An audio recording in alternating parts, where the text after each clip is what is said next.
اگلا وَإِذَا قِيلَ لَهُمْ آمِنُوا، یہ بھی ان کا ایک دعویٰ تھا جو بڑا جھوٹا تھا۔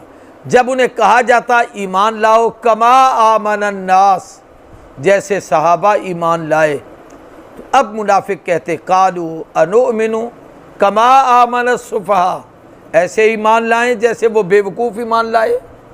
ان کو بے وقوف کیوں کہتے تھے؟ کہ انہوں نے حضور کا کلمہ پڑھا، جان رسول کے حوالے، مال رسول کے حوالے، اپنے آپ کو رسول اللہ کے حوالے کر دیا، اپنا گھر بار لٹا دیا۔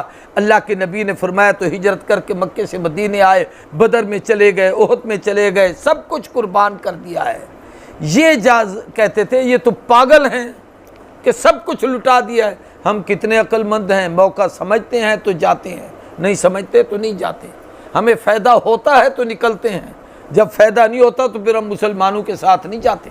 یہ تو پاگل اور بے وقوف ہے جو اپنا سب کچھ لٹا رہے ہیں۔ تو اللہ نے صحابہ کی وکالت کرتے ہوئے ایک عجیب جواب دیا، فرمایا الا خبردار، اذا قیل لہم، انہیں کہا جائے ایمان لاؤ جیسے صحابہ ایمان لائے، تو وہ منافق یہ کہتے ہیں انؤمن کما آمن السفہاء، ایسے ایمان لائیں جیسے وہ پاگل ایمان لائے ہیں۔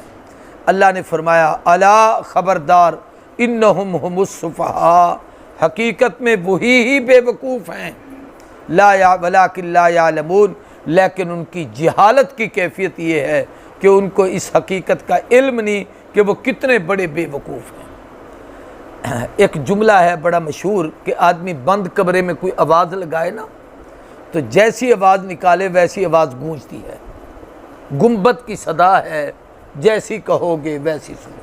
آپ نے آواز لگائی اللہ تو کافی دیر تک وہ آواز اندر گونجتی رہے گی، اللہ اللہ اللہ اللہ۔ یہ ایکو شیکو چلاتے ہیں نا تو اس کے اوپر آپ بولیں تو وہ آواز آتی ہے۔ یہ گنبد کی صدا ہے۔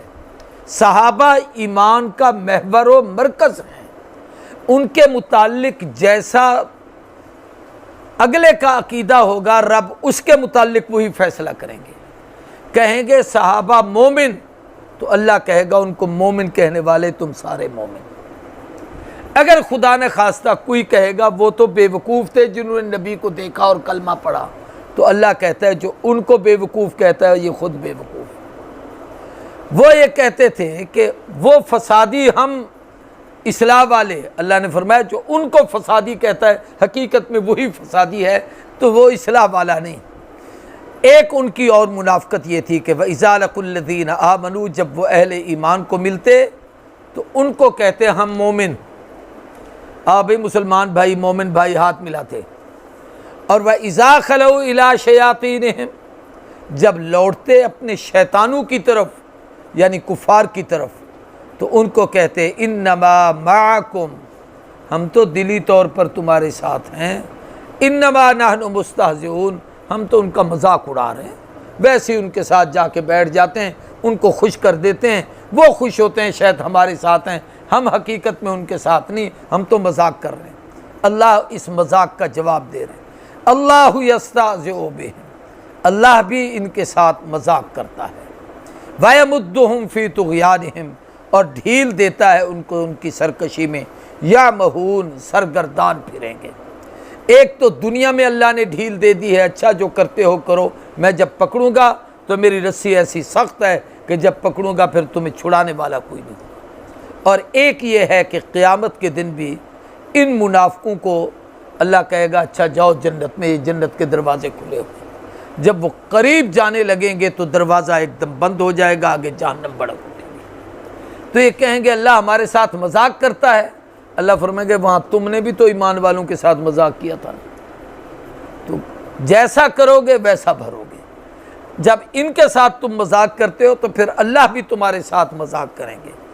اولئک الذین اشتروا الضلالۃ بالہدی، یہی وہ لوگ ہیں، یہ نتیجہ نفاق ہے، جن لوگوں نے خریدا گمراہی کو ہدایت کے بدلے۔ یعنی چاہیے تو یہ تھا کہ ہدایت قرآن و سنت کی روشنی آ چکی تھی، ایمان آ چکا تھا، کلمہ آ چکا تھا، رسول اللہ آخری نبی آ چکے، ہدایت آ چکی، ان کو اس ہدایت سے فائدہ حاصل کرنا چاہیے تھا۔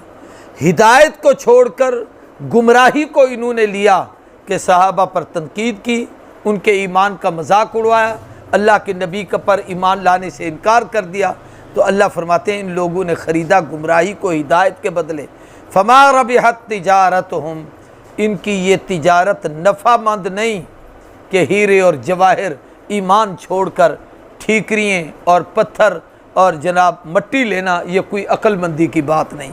وما ہم اب یہ مختصر آگے دو مثالیں اور یہ لوگ ہدایت پر ان منافقوں